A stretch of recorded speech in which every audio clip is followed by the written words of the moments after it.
নমস্কার, আমি অসুর। আমাকে বধ করার আনন্দে তোরা ফুর্তি করবি, মজা করবি, আনন্দ করবি, খাবি, সব ঠিক আছে। আমি তো কিছু বলি না, আমি তো কিছু বলি না। দশমীর দিন আমার মুখে এক গদা মিষ্টি গুজা দিবি কেন তোরা?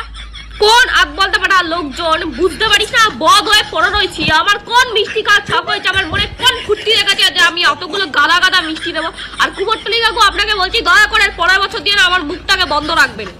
হা করে থেকে থেকে সব যা পাচ্ছে, যে যা পাচ্ছে গুজে দিয়ে চলে যাচ্ছে। এক গাদা ধূপকাঠি গুজে দিয়ে, মোমবাতি গুজে দিয়ে চলে যাচ্ছে। মিষ্টি আপনি ঠিক ছিল, ধূপকাঠি কেন? আর তোরা ভাই সিঁদুর খেলবি, সিঁদুর খেল, তোরা সিঁদুর খেল, আমি তো বারণ করি না, আমি তো কিছু বলি না। আমার গালে, আমার বুকে, আমার মাথায় সব জায়গায় এতগুলো করে সিঁদুর তোরা আমাকে লাগিয়ে দিবি। কোন কোন ফুর্তি লেগেছে আমার? আমার আমার নিয়ে কি সমস্যা তোদের?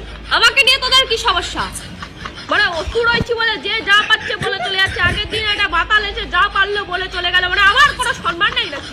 মুখে মিষ্টি গোজা অব্দি ঠিক আছে, চোখে নাকে মিষ্টি গোজা সেখানেও ধূপকাঠি লাগিয়ে দিচ্ছে কেন? চোখ দিয়ে কে মিষ্টি খায়? মুখে মানছি মুখে গুজা দিয়েছিস, তারপরে চোখে গুজা ওখানে ধূপকাঠি লাগিয়ে দিবি?